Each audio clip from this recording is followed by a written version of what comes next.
विष्णुपादाय कृष्णप्रष्ठाभूतले श्रीमते भक्ति वेदांत स्वामिनिति नामिने नमस्ते सारस्वती देवे गौरवाणी प्रचारिणी निर्विशेष शून्यवादी पाश्चात्यदेशधारिणी श्री चैतन्य मनोभीष्टं स्थापितं येन भूतले स्वयं रूपः कदा मह्यं ददाति सपदातिकम् वन्देऽहं श्रीगुरुः श्रीयुतपदकमलं श्रीगुरून् वैष्णवांश्च श्रीरूपं साग्रजातं सहगण रघुनाथान्वितं तं सजीवं साद्वैतं सावधूतं परिजनसहितं कृष्ण चैतन्यदेवं श्रीराधा कृष्णपादान् सहगण ललिता श्रीविशाखान्वितांश्च हे कृष्ण करुणा सिन्धु दीनबन्धु जगत्पते गोपेश गोपिका कांत राधा कांत नमस्तुते तप्त कांचन गौरांगी राधे वृंदावनेश्वरी वृषभानुसुते देवी प्रणमामि हरिप्रिय वाञ्छा कल्पतरुभ्यश्च कृपा सिन्धुभ्यैव च पतितानां पावनेभ्यो वैष्णवेभ्यो नमो नमः। नमो महावदानाय कृष्ण प्रेम प्रदायते कृष्णाय कृष्ण चैतन्य नाम्ने गौरवस्य नमः। जय श्री कृष्ण चैतन्य प्रभु नित्यानंद श्री अद्वैत गदाधर शिवासादि गौर भक्त वृंद। हरे कृष्णा कृष्णा कृष्णा हरे हरे हरे राम राम राम हरे हरे। ओम नमो भगवते वासुदेवाय। ओम नमो भगवते वासुदेवाय। ओम नमो भगवते वासुदेवाय। ओम नमो भगवते वासुदेवाय। ओम नमो भगवते वासुदेवाय। ओम नमो भगवते वासुदेवाय। हरे कृष्णा देवी हरे कृष्ण दंडवत वृंदा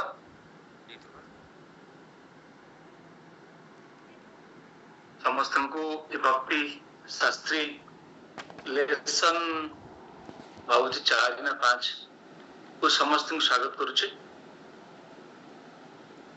आमे द्वितीय अध्याय सांख्य योग विषय अध्ययन करथिले।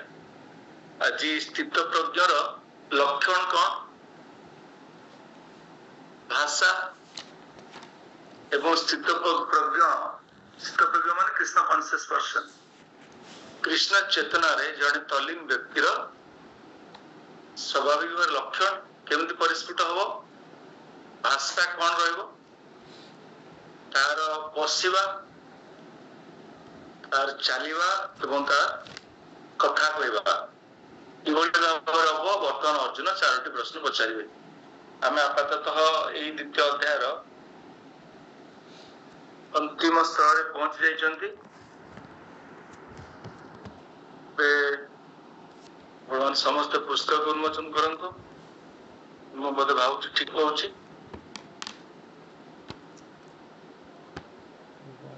जदि मु ठीक कहू ना मते आपण शेयर करंतु।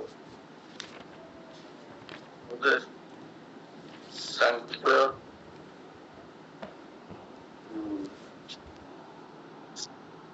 ठीक अछि। सुशांत प्रभु हरे कृष्ण प्रभु। हरे कृष्ण दंडवत ठीक अछि तो।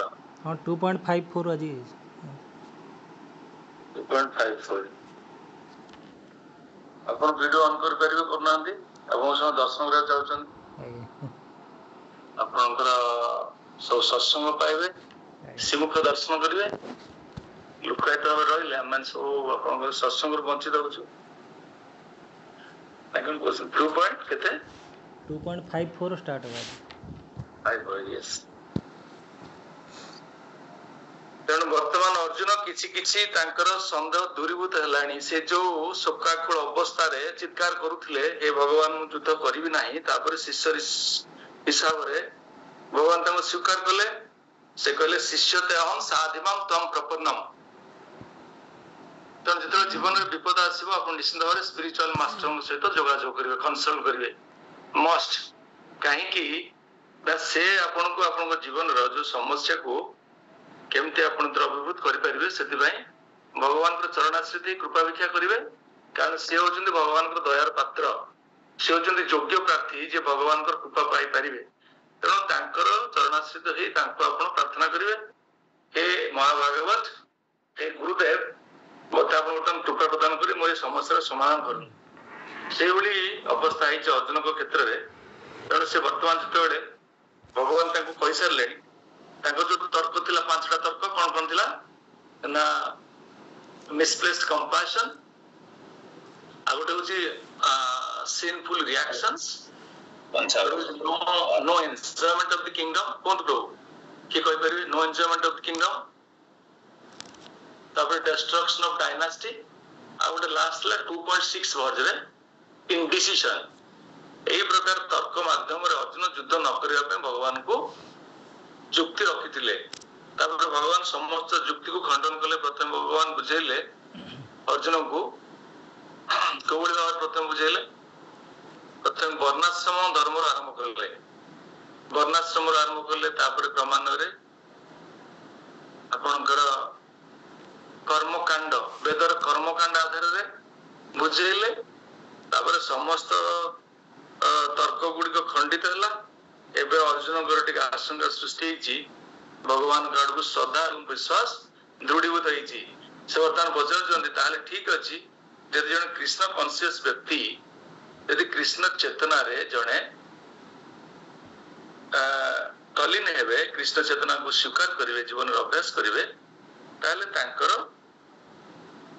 लक्षण कौन है अर्जुन उपाच 54 नंबर श्लोक रे बुझंतु 54 नंबर श्लोक रे अर्जुन उपाच स्थित प्रज्ञस्य क्या भाषा समाधितस्य केशव स्थितहि किं प्रभासेत किमासित व्रजेत किं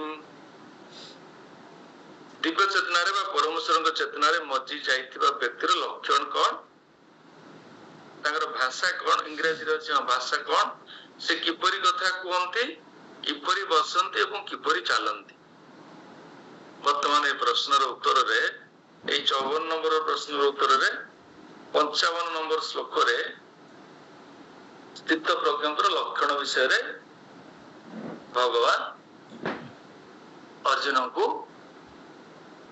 कौन देले तांकर श्रीमुख रे अर्जुन को स्मित हास्य रे वर्तमान बुझेबे श्री भगवान वाच प्रजहाति यदा कामन सर्वान् पार्थ मनोगतान् अनन्यवात्मना तुष्टः स्थित प्रज्ञस्ततुच्यते स्थित प्रज्ञर स्वभाव कौन स्थित प्रज्ञ व्यक्तिर आपण ए भावार्थ से पढ़िबे श्री भगवान कहले हे पार्थ जेतेबेले व्यक्ति मानसिक कल्पनार संभूत समस्त प्रकार इंद्रिय भोग लालसा त्याग करे एवं जेतेबेले तार मन आत्मस्थिति आनंद लाभ करे सेतेबेले तार आत्मा शुद्ध दिव्य चेतना रे अछि बोली कहा जाए अहम ब्रह्मस्मि भक्ति जीवन रो प्रारंभिक कार्यक्रम होची को अनुभव रु मो शरीर नुहे मो आत्मा अहम ब्रह्मस्मि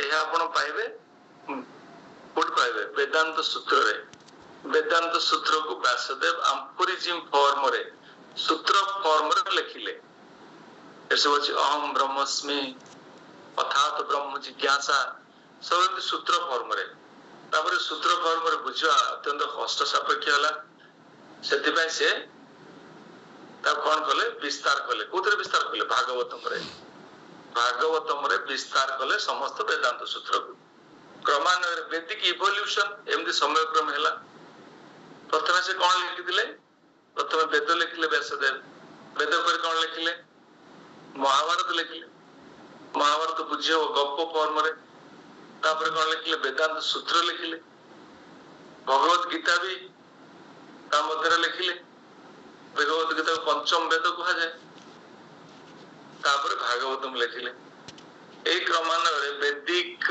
विजडम एमती इवोल्यूशन हैला जेमत विज्ञान इवोल्यूशन होची विज्ञान बारंबार परिवर्तन होची विभिन्न वैज्ञानिक मान विभिन्न प्रकार मत रखुचंती गोटे सिद्धांत को बारंबार खंडन करा जाउची पुनी प्रतिपादित करा जाउची सेही बड़ी भाव रे वैदिक इवोल्यूशन आसिला कारण भागवतम हला श्रेष्ठ ग्रंथराज श्रीमद् भागवतम की जय ग्रंथराज श्रीमद् भागवतम भागवतम वैष्णव मानकर कौन संगीता भागवतम वैष्णव मानकर संगीता परम हंसना अमलात्मन जो माने अमलात्मन जो माने परमहंस सेमानकर साहित्य कौन सेमानकर साहित्य सेमानकर कॉन्स्टिट्यूशन कौन श्रीमद् भागवतम। तो भागवतम अध्ययन न कले आपण भक्ति को ठीक भाव बुझी पारे नहीं आचरण भी जीवन में करें। भगवत गीता श्रीमद् भागवतम अंश एटा पंचम वेद कह जाए। भगवत गीता को आम जब भल भाव बुझा भागवतम को आम सठिक भाव बुझी पार। एटा fundamental document Kota Shrimad Bhagavad Gita completely conceptually fundamental और रुडिमेंटरी कॉन्सेप्शन भगवत गीता आसला बहुपात जिते भागवतम क्लास मंदिर दियंती आम विश्व स्तरीय समस्त इस्कन मंदिर रे भगवत गीतार अधिक श्लोक को से रिसाइट करंती उच्चारण करंती भागवतम क्लासेस रे मत भगवत गीता एठी कोन कहला आमे स्थित प्रज्ञ कथा कहउतले कारण स्थित प्रज्ञर कोन लक्षण समस्त प्रकार रो मटेरियल डिजायर्स बुझे भस्मीभूत कर देछि तार मटेरियल डिजायर किछि नाही अनन्य भाव रे कृष्ण भक्ति रे निम्नजित जन व्यक्ति रो स्वभाव प्रकटित होछि सबले गण चिंतन कृष्ण पर केमति सेवा अधिक अधिकतर करबी समस्त भोग लालसा सेंस एन्जॉयमेंट पे जो जो सब प्रकार डिजायर से सब से परिहार करिसंती कृष्ण चेतनशील व्यक्ति तापरे आत्मस्थिति रे आनंद लाभ करंती आत्मा माने आपन स्पिरिचुअल एक्टिविटीज करिया को आपन आनंद पांती आपन देखंत आपन मान के समस्त सौभाग्यवान देखो समस्त केमती आपण मान आछंती भगवत गीता श्रवण करिया पे समय रे संध्या समय बुलिया कथा आपनकर सांगवान संगे मिसिकरी शॉपिंग करिया कथा कोठी की जीवा कथा देखंतु आमे समस्त केमिति भगवत गीता क्लास रे समस्त आछन माने आपण देखंतु भौतिक जगत रो जो इंद्रिय सुख पाई जो सब डिजायर गुडा आपण मान प्रतिहत करनांदी आमे 100% कहू नांदी केते मात्रा रे करछंती शतकड़ा 100 भाग तो भिन्न कथा आपण मान केते केते भाव रे भक्ति शास्त्री कोर्स करिवि भक्ति विज्ञान को टिके भल भाव रे बुझिबि मो जीवन आचरण करिवि मोर परमार्थिक स्वार्थ को मो जीवन रे प्राप्त हेबि गोल वृंदावन जीवी भगवान को नित्य सेवा रहिबि दिव्य आनंद प्राप्ति हेबि भौतिक जगत एक माइक जगत भौतिक जगत रे वास्तव रे सुख नाही दुखपूर्ण एक जगत एटा illusory representation of the exactly the spiritual world तो एटी विशेष भाव सुख नाही ये होची वास्तवता देखो भगवान केमति हृदयगम करी समस्त बुद्धिमान समस्त विद्वान व्यक्ति तो अपन समस्त विद्वान जन्म जन्मांतर रे केते प्रकार तपस्या आपण करचंती फलतः आज कृष्ण भक्ति को आदर से तो ग्रहण करचंती एक छोट तपस्या न करि जुरे तेणु जने स्थित प्रज्ञ व्यक्ति वा कृष्ण चेतनशील व्यक्तिर समस्त भौतिक कामना सब को से बहिष्कार करे समस्त भौतिक कामना को से केबे भी तार जो मानस पटर भौतिक कामना आसे नहीं प्रथम लक्षण भोग लालसा भोग वांछा बा भोग ऐश्वर्य ता मनस्कामना रे उदित हुए नहीं। एक नंबर आत्मा स्थिति रे आनंद लाभ करे आत्मा स्थिति रे हमर जीवन चर्चा दुई प्रकार गोटे मटेरियल प्लेन और गोटे स्पिरिचुअल प्लेन मटेरियल प्लेन रे जीवन ता बहुत दुखपूर्ण जीवन जदियो प्रतीयमान हुए सुखदायक वास्तव दुखपूर्ण जीवन गोटे सेंस एन्जॉयमेंट करवा मीट खाइबा ड्रिंकिंग करवा स्मोकिंग करवा एउडा कोन एन्जॉयमेंट यही संस्पर्श भोगा दुख ये न ये बोते इस दुख को निमंत्रण कर हुइसली मारी डाकुची भाबे दरकार एबे से हमरो अल्प समय टिके इंद्रिय तृप्ति हे गला तापरे हिमालय पहाड़ भली दुख म सामने छिड़ा हो प्रत्येक कर्मर प्रतिक्रिया अछि स्वाभाविक भाव तो मु जदि दिव्य कर्म निजको नियोजित करिवि आत्म केंद्रिक स्थिति रे मु जदि स्थिर हेबि मु केते आनंद पाइबि दिव्य आनंद प्राप्ति ये चपल सुख मो जीवन रे आवश्यक नाही आज सुख काली दुख काली सुख परदिन दुख एमती चलियो चपल सुख रूप गोस्वामी कहते ତେଣୁ ମୋର ସ୍ଥିର ସୁଖ ଦରକାର, ମୋର ଦିବ୍ୟ ସୁଖ ଦରକାର, ମୋର ଅନନ୍ତ ଆନନ୍ଦ ଦରକାର, କେବଳ ଭକ୍ତି ପ୍ରାପ୍ତ ହେଇପାରିବେ। ଏଇଟା ହଉଛି ସ୍ପିରିଚୁଆଲ ପ୍ଲେନରେ ଲାଇଫ। ସେଟା ହଉଛି ହାଇଲି ଏନଜୟେବଲ, ହାଇଲି ରିଲିସେବଲ। ଏ ମ୍ୟାଟେରିଆଲ ପ୍ଲେନର ଲାଇଫଟା ଡେଷ୍ଟ୍ରକ୍ଟିବଲ, ଭାରି ଦୁଃଖଦାୟକ। ଆମେ ବୁଝିପାରୁନାହାନ୍ତି ଦୁଃଖ ସୁଖ କଣ, ଆମେ ବାସ୍ତବରେ ବୁଝିପାରୁନାହାନ୍ତି। ଠିକ ଅଛି, ତେଣୁ ସେ ବ୍ୟକ୍ତି କୃଷ୍ଣ ଚେତନଶୀଳ ବ୍ୟକ୍ତି କଣ ହେବେ ନା ଦିବ୍ୟ ଆତ୍ମାରେ ସ୍ଥିର ହେବେ। ଆତ୍ମା ଦିବ୍ୟ ଚେତନାରେ ଅଛି ବୋଲି ବୁଝାଯାଏ। ଦିଟା ଲକ୍ଷଣ ଆପଣ ଲେଖିବେ। କୃଷ୍ଣ ଚେତନଶୀଳ ବ୍ୟକ୍ତି ଭୋଗ ଲାଳସା ପାଇଁ କୌଣସି କାମନା କରେ ନାହିଁ, ଆତ୍ମା ସ୍ଥିତିରେ ସ୍ଥିର ରୁହେ, ଆତ୍ମକୈନ୍ଦ୍ରିକ ସ୍ଥିତିରେ, ସେଟା ହଉଛି ଲକ୍ଷଣ। ତାପରେ ନେକ୍ସଟ ଚାରୋଟି କ୍ୱେଶ୍ଚନ, ମନେ କେତୋଟି କ୍ୱେଶ୍ଚନ ଅର୍ଜୁନ ପଚାରୁଛନ୍ତି, ଲକ୍ଷଣ ବିଷୟରେ ପଚାରିଲେ। ତାପରେ ଭାଷା, ଲାଙ୍ଗୁଏଜ କଣ, ସେ କେମିତି କୁହନ୍ତି, କଣ କୁହନ୍ତି। ଭାଷା ମାନେ ଆପଣ ବୁଝିବେ, ଭାଷା ମାନେ ଜଣେ ଯଦି ଭାଷା ନ କହିବେ, ଆପଣ ମାନେ ତାଙ୍କର ବାଗ୍ମିତା ବା ତାଙ୍କର ପାଣ୍ଡିତ୍ୟତା ବୁଝିପାରିବେନି।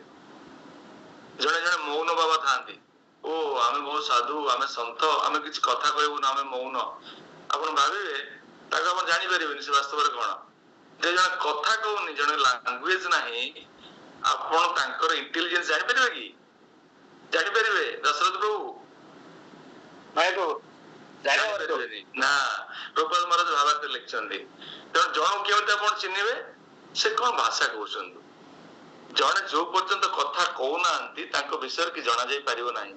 ଜଣେ ଯେବେ କଥା କହିବେ ଆପଣ ଜାଣିବ, ଆଚ୍ଛା ଆଚ୍ଛା ତାଙ୍କର ଭଗବତ ଗୀତା ବିଷୟରେ ଜ୍ଞାନ ଅଛି, ଏ ଆମମାନଙ୍କୁ ସେ ଜ୍ଞାନ ପ୍ରଦାନ କରୁଛନ୍ତି। ମୁଁ ଯଦି ମୌନ ରହିବି, ତେଣୁ ଦେଖିବେ ଆପଣ ବିଭିନ୍ନ ପ୍ରକାରର ସବୁ ଯୋଉ ସବୁ ଧର୍ମ ନାଁରେ ଯୋଉ ସବୁ ଚାଲିଛି ଭ୍ରଷ୍ଟାଚାର, ଦେଖିବେ ବହୁତ ମୌନ ବାବା ମୌନ ବାବା ମୌନ ରହୁଛନ୍ତି। ଆରେ ବାବା ତ ମୌନ ରହୁଛନ୍ତି, ଆଉ ବାବାଙ୍କୁ ଆମେ ଜାଣିବା କେମିତି ବାବା କଣ? କିନ୍ତୁ ଆମର ଏଇ ଯୋଉ ପ୍ରଭୁପାଦଙ୍କର ଏଇ ଯୋଉ ମୁଭମେଣ୍ଟ, କୃଷ୍ଣ କନସିୟସ୍ ମୁଭମେଣ୍ଟରେ ସେ ସବୁ ନାହିଁ। ଏଠି କଥା କହିବାକୁ ପଡେ। ଜଣେ ସାଧୁ ବା ଜଣେ ବୈଷ୍ଣବ ଆପଣଙ୍କୁ ଦର୍ଶନ କରିବେ ମାନେ ସେ ଆପଣଙ୍କୁ କୃଷ୍ଣ ବିଷୟରେ କିଛି କହିବେ। ସବୁବେଳେ ସେ କୃଷ୍ଣ ବିଷୟରେ କହିକି ଆନନ୍ଦ ପାଇବେ ଏବଂ ଆପଣଙ୍କୁ ଆନନ୍ଦ ପ୍ରଦାନ କରିବେ। ତେଣୁ ଭାଷା ନିଶ୍ଚିନ୍ତ ଭାବରେ ଜଣଙ୍କର ପର୍ସନାଲିଟିର ଗୋଟେ ଇଣ୍ଡିକେସନ, କୌଣସି ସନ୍ଦେହ ନାହିଁ। ତାପରେ ସେ ସବୁବେଳେ କଣ କୁହନ୍ତି ମାନେ ରେସ୍ପନ୍ସେସ୍, କେମିତି ରେସ୍ପନ୍ସେସ୍ କରନ୍ତି। ତାପରେ କୋଉ କୋଉ ଭର୍ସ ମାନଙ୍କରେ ବୁଝେଇଛନ୍ତି କୃଷ୍ଣ। ତାପରେ ଦେଖନ୍ତୁ, ହଁ ଏଠି ହଉଛି କେମିତି ରେସ୍ପନ୍ସେସ୍ କେମିତି କରନ୍ତି, ରେସ୍ପଣ୍ଡ କେମିତି କରନ୍ତି, କେମିତି ରେସ୍ପନ୍ସେସ୍ କରନ୍ତି କୁହନ୍ତୁ। ରେସ୍ପଣ୍ଡ କରନ୍ତି ମାନେ କଣ କହିଲି ଏଇଟା? ପ୍ରଥମ ପ୍ରଶ୍ନ ହେଲା ଲକ୍ଷଣ ବିଷୟରେ କହିଲି, 55 ଶ୍ଲୋକରେ କହିଲି। ଲକ୍ଷଣ କଣ? ଚିତ୍ତପ୍ରଜ୍ଞଙ୍କର ସେ ଭୋଗ ଲାଳସା ପାଇଁ କୌଣସି ଇନ୍ଦ୍ରିୟ ତୃପ୍ତି କାମନା କରନ୍ତି ନାହିଁ, ଆତ୍ମକୈନ୍ଦ୍ରିକ ସ୍ଥିତିରେ ସ୍ଥିର ରୁହନ୍ତି। ତାଙ୍କ ଲକ୍ଷଣରୁ ସମୀକ୍ଷା କରାଯାଇ ପାରିବ। ଏବଂ ସେ କୃଷ୍ଣଙ୍କ ବିଷୟରେ, କୃଷ୍ଣଙ୍କ ବିଜ୍ଞାନ ସବୁବେଳେ କୁହନ୍ତି। ଯଦି କୃଷ୍ଣଙ୍କ ବିଜ୍ଞାନ ସେ କହୁଛନ୍ତି, ଆପଣ ଜାଣିବେ ସେ ହଉଛନ୍ତି ସ୍ଥିତପ୍ରଜ୍ଞ। ତାଙ୍କ ଭାଷା, ତାଙ୍କର ପ୍ରତ୍ୟେକ ଭାଷା, ତାଙ୍କ ରକ୍ତ କଣିକାରେ କୃଷ୍ଣଙ୍କର ଚିନ୍ତନ ଚାଲିଛି। ତେଣୁ ସେ ଯଦି ଆପଣଙ୍କୁ କିଛି କହୁଛନ୍ତି, କେବେ ଦେଖା ହଉଛନ୍ତି, କୃଷ୍ଣ ବିଷୟରେ ହିଁ କହୁଛନ୍ତି। That is his language. He speaks only about Krishna, ଆଉ କିଛି ନାହିଁ। ଭୌତିକ ଜଗତ ବିଷୟରେ କିଛି ଆପଣଙ୍କୁ କହିବେନି, ସେ କୃଷ୍ଣ ବିଷୟରେ କହିବେ। ତାପରେ ଆପଣ ଉଦାହରଣ ଦିଅନ୍ତୁ, କିଏ ହେଇପାରିବ? ଯୋଉ ବୈଦିକ ଇତିହାସରେ କାହାର ଉଦାହରଣ ଆପଣ ଦେଇପାରିବେ? ଜଡ ଭରତ ଜାଣିଛନ୍ତି ଆପଣ? ଜଡ ଭରତ ଚରିତ ଜାଣିଛନ୍ତି ଜଡ ଭରତଙ୍କୁ? ଭରତ ମହାରାଜ ଯେତେବେଳେ ରାଜ୍ୟ ଶାସନ କରୁଥିଲେ, ସେ ତାଙ୍କର ଶିକାର କରିବାକୁ ଯାଆନ୍ତି। ରାଜା ମାନଙ୍କର ଧର୍ମ ଥିଲା ଶିକାର କରିବେ। ଶିକାର ଧର୍ମରେ ଥିଲା, ସେଟା ଧର୍ମ ନୁହେଁ ଆମର ପରମ ଧର୍ମ ନୁହେଁ। ଶିକାର ଗୋଟେ ରାଜ ଧର୍ମ ଥିଲା, ରାଜା ମାନଙ୍କର ଶିକାର କରୁଥିଲେ। କାରଣ କ୍ଷତ୍ରିୟ ସେମାନେ ଯୁଦ୍ଧ କରିବେ, ପଶୁ ସହିତ ଯୁଦ୍ଧରେ ସେମାନେ ଯଥାର୍ଥତା ପ୍ରତିପାଦିତ କଲେ ଯୁଦ୍ଧରେ ସେମାନେ ନିଜର ସାମର୍ଥ୍ୟତା ବିଷୟରେ ଜାଣିପାରିବେ। ସେଥିରେ ସବୁ ଚରାଚରିତ ପ୍ରଥା ଥିଲା। ତେଣୁ ସେଠି ସେ ଜଙ୍ଗଲରେ ଥିଲେ, ଜଙ୍ଗଲରେ ଗୋଟେ ଆଶ୍ରମ କରିଥିଲେ। ଭରତ ମହାରାଜ ତ ଭକ୍ତ ଥିଲେ ଭଗବାନଙ୍କର, ସେଠି ସେ ଥିଲେ। ତାପରେ ଶିକାର କରିବାକୁ ଯାଇଥିଲେ, ଶିକାର ଦେଖିଲେ ଗୋଟେ ମୃଗ ଛୁଆଟେ, ସେ ଗୋଟେ ଝରଣାର ପାଣିରେ ଭାସି ଯାଉଛି। ତା ପ୍ରତି ସେଠୁ ତାଙ୍କର ପ୍ରେମ ଉଦ୍ବେଗ ହେଲା, କହିଲା ଉଦ୍ଧାର କରିଦେବି ତାକୁ। ସେଠୁ ସେ ଝରଣା ପାଣିରୁ ଉଦ୍ଧାର କରିକି ଆଣିକି ଆଶ୍ରମକୁ ଆସିଲେ। ଆଶ୍ରମରେ ମୁଗ ଛୁଆ ପ୍ରେମରେ ପଡିଗଲେ। ଭରତ ମହାରାଜ ଭାବ ସ୍ତରର ଭକ୍ତ, ଆଦୌ ଶ୍ରଦ୍ଧା ତତ୍ଵ ସାଧୁ ସଙ୍ଗ ଭଜନ କ୍ରିୟା ଅନର୍ଥ ନିବୃତ୍ତି ନିଷ୍ଠା ରୁଚି ଆସକ୍ତି ଭାବ ପ୍ରେମ, ପ୍ରେମର ପ୍ରାରମ୍ଭିକ ସ୍ତର ଦେଖନ୍ତୁ। ଜୀବନର ଚରମ ସଫଳତାରେ ପହଞ୍ଚି ଯାଇଥିଲେ, ଆପାତତଃ କଣ ହେଲା? ମୃଗ ଛୁଆର ପ୍ରେମରେ ପଡିଗଲେ, ମୃଗ ଛୁଆ ସହିତ ରହିଲେ। ତାପରେ ପତନ ହେଇଗଲା। ଯେତେବେଳେ ମୃତ୍ୟୁ ସମୟରେ ମୃଗ ଛୁଆକୁ ସ୍ମରଣ କଲେ। କାହାକୁ ସ୍ମରଣ କରିବା କଥା ମୃତ୍ୟୁ ସମୟରେ? ଭଗବାନ କୃଷ୍ଣଙ୍କୁ। ସ୍ମରଣ କାହାକୁ କଲେ? ମୃଗ ଛୁଆ। ୟଂ ୟଂ ବାପି ସ୍ମରଣ ଭାବଂ ତ୍ୟଜନ୍ତି ଅନ୍ତେ କଲେବରମ୍। ଗଲା, କଣ ହେଲା? ମୃଗ ହେଇଗଲେ। ମୃଗ ହେଲା ପରେ ଗୋଟିଏ ଜୀବନ ତାଙ୍କୁ ଭଗବାନ କହିଛନ୍ତି ନା, ମୋର ଯେ ଭକ୍ତି କରିବ ମୁଁ ତାକୁ କଣ କରିବି? ନ ମେ ଭକ୍ତ ପ୍ରଣଶ୍ୟନ୍ତି, ମୋ ଭକ୍ତର ପତନ ଅସମ୍ଭବ। କୌଣସି କାରଣରୁ ବିପଦଗାମୀ ହେଇଯାଇଛି, ପୁଣି କଣ କରିବି? ପୁନରୁଦ୍ଧାର କରିଦେବି। ଇଏ ଭଗବାନଙ୍କର ହଉଛି, ଇଏ ଭଗବାନଙ୍କର ଦୃଢ ପ୍ରତିଶ୍ରୁତି, କୌଣସି ସନ୍ଦେହ ନାହିଁ। ଭରତ ମହାରାଜଙ୍କ ଜୀବନରେ ଆମେ ଦେଖିବା। ତାପରେ ସେ ଜଡ ଭରତ ହେଇଗଲେ, କହିଲେ ଭୌତିକ ଜଗତରେ କାହାକୁ କଥାବାର୍ତ୍ତା କରିବେନି, କିଛି ନାହିଁ। ଏ ଜଗତ ଦୁଃଖପୂର୍ଣ୍ଣ ଜଗତ, କଥା ହେବେନି, ପୁରା ଜଡ ହେଇଗଲେ।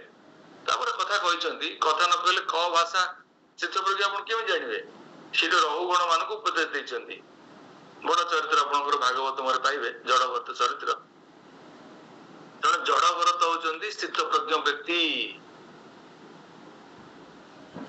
ରହୁଗଣ ମାନଙ୍କୁ ଉପଦେଶ ଦେଇଛନ୍ତି, କୌଣସି ଭୌତିକ କାମନା ନାହିଁ, ପୁରା ପୁରା ଜଗତକୁ ବହିଷ୍କାର କରିଛନ୍ତି। ନ ମୁଁ ଏଠି କୌଣସି ମ୍ୟାଟେରିଆଲି ଏଣ୍ଟାଙ୍ଗଲ ହେବିନି, ଆଉ ମୁଁ ଶିକ୍ଷା ଲାଭ କରିବିନି। ତାପରେ ଏଇ ଜଣେ ଆପଣ ଉଦାହରଣ ଆଣିପାରିବେ, ଏଇଟା ହେଲା। ତାପରେ କଣ ହେଲା? 57 ବର୍ଷ ଶ୍ଲୋକରେ କହିଲେ, ସଦ୍ଭକ୍ତାନଭିସ୍ନେହ ତତ୍ ପ୍ରାପ୍ୟ ଶୁଭମ୍ ନାଭିନନ୍ଦତି ନ ତେଷ୍ଟି ତସ୍ୟ ପ୍ରଜ୍ଞା ପ୍ରତିଷ୍ଠିତା।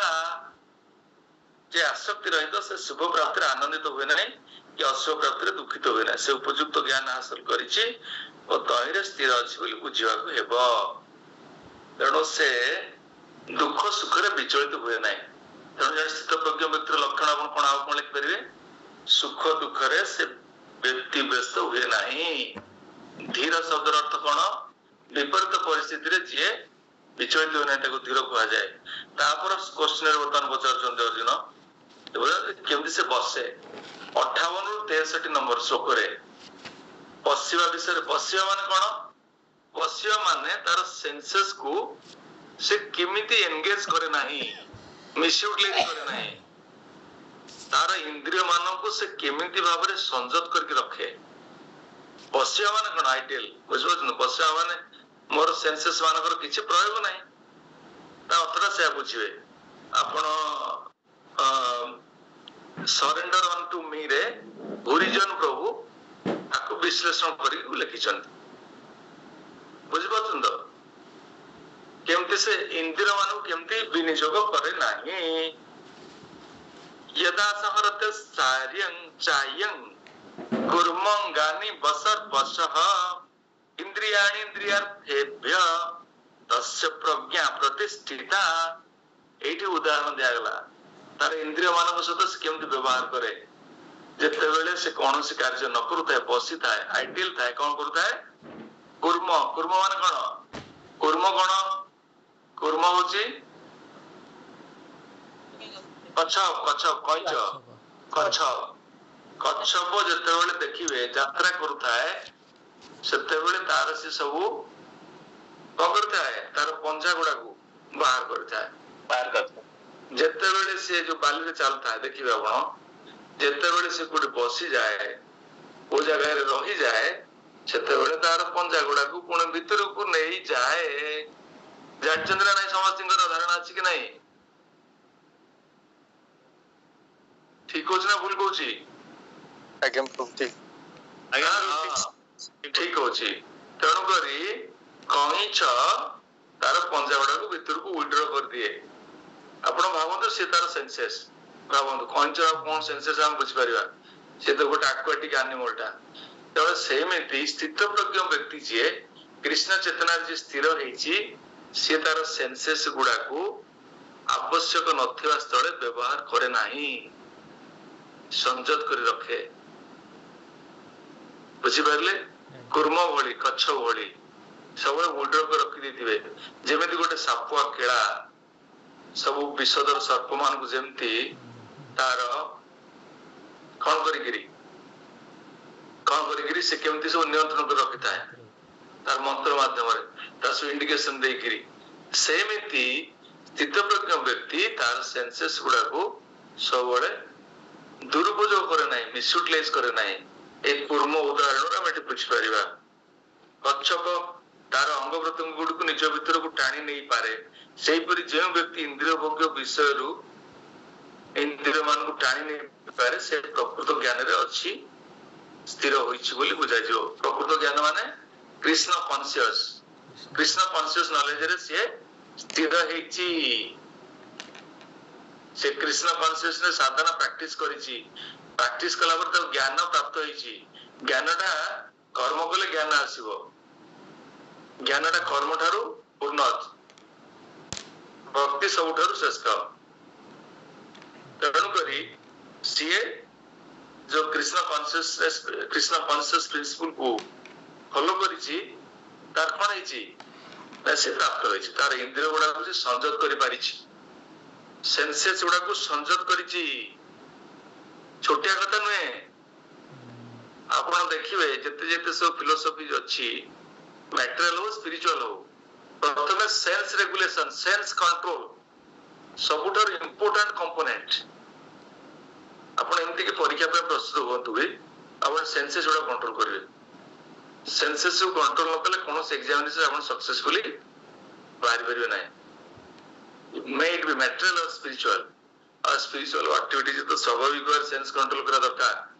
सेंस रेगुलेशन अन्य कोनोस प्रणाली असंभव। प्रभुपाद महाराज दृढ़ भाव रे कहिसंती, अन्य कोनोस फिलोसफी नाही, कोनोस लोक रे इन एनी यूनिवर्स जहां को अपन सेंस कंट्रोल कर परिवे except Krishna consciousness. Krishna consciousness गोटे एमिति सबलाइन और ट्रांसेंडेंटल साइंस, इते साइंटिफिक एंड लॉजिकली एक्सपाउंडेड, एते संदेह ही नाही। आपनकर सेंसेस गुडा को ग्रेजुअली देखंतु, आपण देखंतु सुंदर और जप करंतु, सब स्पिरिचुअल एक्टिविटीज करंतु, देखिबे सब सेंसेस गुडा आपण रेगुलेटेड हो जिवे। आपनकर सब सेंसेस और सेंसेस रेगुलेशन हो गले आपण जीवन में बड़ सफलता प्राप्त हेले। सेंसेस गुडा को बहुत मिसचिवियस, हमर जीवन रो समस्त प्रकार डिस्टर्बेंसेस और दुखर कारण होसन सेंसेस। और सेंसेस मानक राजा हला के मन, माइंड। तो सब सेंसेस कंट्रोल ले जे माइंड भी कंट्रोल ले जे। सम दम, सम माने माइंड को कंट्रोल करा, दम माने सब इंद्रिय मान कंट्रोल करा। ये होची ब्राह्मण मानकर स्वभाव, माने वैष्णव। तो कृष्ण भक्ति रे आपण इंद्रिय मान को संयत कर परले, आठर बड़ सफलता आपण कोन दरकार थिला? कृष्ण प्रभु जी। हां, आठर बड़ सफलता कोन दरकार? इंद्रिय मान को कंट्रोल करबा पे, रेगुलेट करबा पे अन्य कोनोस फिलोसफी नाही। कृष्ण कॉन्शियसनेस फिलोसफी इतने स्ट्रांग, इतने स्ट्राउट, इतने इंद्रियमान स्वाभाविक कंट्रोल ले जिवे। तापर स्पिरिचुअल प्रैक्टिसेस रे आपण जते बेले रहिबे, आपण भगवान कृष्ण को निश्चिंत प्राप्त हेबे। परफेक्शन आपण जीवन रे आपण को सैल्यूट करके आसीबो, कोन संदेह नाही। एई श्लोक रे दृढ़ भाव रे कह जायछि। कोन कोन माते प्रश्न आपनरो? कृष्ण प्रभु जी हम दैनंदिन जीवन में केमिति हम इंद्रिय गुडा कंट्रोल कर परिबा? ଇନ୍ଦ୍ରିୟ ଇନ୍ଦ୍ରିୟଟାକୁ କେମିତି କରିପାରିବା? ଜପ କରନ୍ତୁ, ଭଲ ଜପ କରନ୍ତୁ। ସକାଳ ସମୟରେ ବ୍ରହ୍ମ ମୁହୂର୍ତ୍ତ ସମୟ ଜପ କରନ୍ତୁ। 16 ମାଳ ଜପ ସଠିକ ଭାବରେ କରିବେ। ଶ୍ରବଣ କରିବେ, ପ୍ରତ୍ୟେକ ଶବ୍ଦ ପ୍ରତ୍ୟେକ ସିଲାବଲକୁ ପରଫେକ୍ଟଲି ଶ୍ରବଣ କରିବେ। ମନକୁ ଆପଣ ଛାଡି ଦିଅନ୍ତୁ, ଯୁଆଡେ ବୁଲିବା କଥା ବୁଲୁ, ଶ୍ରବଣ କରିବେ। ହରେ କୃଷ୍ଣ କୃଷ୍ଣ କୃଷ୍ଣ ହରେ ହରେ, ହରେ ରାମ ରାମ ରାମ ହରେ ହରେ। ସୁସ୍ପଷ୍ଟ ଭାବରେ ପ୍ରତ୍ୟେକ ସିଲାବଲକୁ ଧ୍ୟାନର ସହିତ ଶ୍ରବଣ କରିବେ। ଦେଖନ୍ତୁ ସେନ୍ସେସ୍ ଆପଣଙ୍କର କମ୍ପ୍ଲିଟଲି କଣ୍ଟ୍ରୋଲ ହେଇଯିବ। ମାନେ ଆଜି କଲେ କାଲି କଣ୍ଟ୍ରୋଲ ହେବେନି, ଏ ଭାବିଲେ କି? ନା, ଦେଖନ୍ତୁ 100% କଣ ସନ୍ଦେହ ନାହିଁ। এই ଜାଗାରେ ଆର ଗୋଟେ ଜ୍ୱଳନ୍ତ ଉଦାହରଣ ଦିଆଗଲା ତାପର ଶ୍ଲୋକରେ, କେମିତି ସେନ୍ସେସ୍ କଣ୍ଟ୍ରୋଲ ହବ। ଦେଖନ୍ତୁ ଏଠି ଶ୍ଲୋକ କ୍ରମାଙ୍କ 59ରେ, ବିଷୟାନି ବିନିବର୍ତ୍ତନ୍ତେ ନିରାହାରସ୍ୟ ଦେହିନଃ ରସବର୍ଜ୍ୟଂ ରସୋପ୍ୟସ୍ୟ ପରଂ ଦୃଷ୍ଟ ନିବର୍ତ୍ତତେ। ବିଷୟ ବିନିବର୍ତ୍ତନ୍ତେ ନିରାହାରସ୍ୟ ଦେହିନଃ ରସବର୍ଜ୍ୟଂ ରସୋପ୍ୟସ୍ୟ ପରଂ ଦୃଷ୍ଟ ନିବର୍ତ୍ତତେ। ଆପଣ ଯେତେବେଳେ ଗୋଟେ ଉଚ୍ଚତର ସ୍ୱାଦ ପାଇବେ, ନିଚତର ସ୍ୱାଦକୁ କଣ କରିବେ? ଫିଙ୍ଗିବେ ନା ଧରିକି ରଖିବେ? ଫିଙ୍ଗିଦେବେ, ସ୍ୱାଭାବିକ କଥା। ଆଜି ପର୍ଯ୍ୟନ୍ତ ଆପଣ ଗୋଟେ ଯାହା ଖାଉଥିଲେ ତାଠାରୁ ଗୋଟେ ଅଧିକା ଭଲ ଡେଲିସିୟସ୍ ବା ଟେଷ୍ଟି ଫୁଡ ଷ୍ଟଫ୍ ଗୋଟେ ପାଇଲେ, ସେ ପୁରୁଣା ଫୁଡ ଷ୍ଟଫ୍କୁ ଆପଣ ନିଶ୍ଚୟ ଭାବରେ ଭୁଲିବା ଆରମ୍ଭ କରିବେ, କାରଣ ଉଚ୍ଚତର ସ୍ୱାଦ ପାଇଲେ। ଏ ସ୍ୱାଭାବିକ ପ୍ରସଙ୍ଗ ଆମ ଜୀବନରେ। ଆମେ ଗୋଟେ ଉଚ୍ଚତର ସ୍ୱାଦ ପାଇବା, ନିଚତର ସ୍ୱାଦକୁ ବର୍ଜନ କରିବା।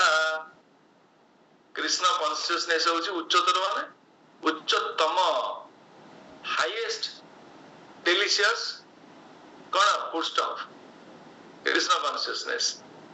ସ୍ୱାଭାବିକ ଭାବରେ ଆପଣ ଯାହା ଯାହା ସବୁ ଅନ୍ୟ ଆକ୍ଟିଭିଟିଜ କରୁଛନ୍ତି, ସବୁ ଆକ୍ଟିଭିଟି ଗୁଡାକ ଆପଣଙ୍କ ପାଖରୁ ଆସ୍ତେ ଆସ୍ତେ ସାଲ୍ୟୁଟ ମାରିକି ଯିବ, କହିବ ସୁଶାନ୍ତ ପ୍ରଭୁ କି ଜୟ। ଆପଣଙ୍କୁ ଆଉ ବାରି ହେଲାନି, ମୁଁ ଚାଲିଲି ମୋ ବାଟରେ। ଆପଣ କୃଷ୍ଣ ଚେତନାରେ ସ୍ଥିର ରୁହନ୍ତୁ। ସବୁ ପୁରୁଣା ଆକ୍ଟିଭିଟି ସବୁ, ଅଧିକା ସାଙ୍ଗ ସାଙ୍ଗରେ ମିଶୁଥିଲେ, ଅଧିକା ବିଷୟ ଚିନ୍ତା କରୁଥିଲେ, ଇନଭେଷ୍ଟମେଣ୍ଟ କରିବି, ବିଲ୍ଡିଂ ତିଆରି କରିବି, ବୁଝୁଛନ୍ତି ତ? ସବୁ ଆସ୍ତେ ଆସ୍ତେ ଆପଣ କଣ କରିବେ? ଫିଙ୍ଗିବେ। ଫିଙ୍ଗିବେ କଣ? ସେଟା ଆପଣଙ୍କ ଦୌଡ଼ିକି ସବୁ ପଳେଇବେ ଆଉ। କହିବେ ସୁଶାନ୍ତ ଶକ୍ତ ହେଇଗଲେଣି, ଆଉ କୃଷ୍ଣଙ୍କର କୃପା ପାଇଗଲେଣି, ତେଣୁ ତାଙ୍କୁ ଆଉ ପାରି ହବନି। ତାପରେ ଆପଣ ଚାଲିଲେ ଜପ, spiritual activities, Bhagavatam classes, hearing. ଆପଣଙ୍କ ଜୀବନଟା ନିର୍ଦ୍ଦିଷ୍ଟ ଦିଗରେ ପରିଚାଳିତ ହବ। ଠିକ ନା ଭୁଲ କହୁଛି? ଠିକ ଅଛି ତ?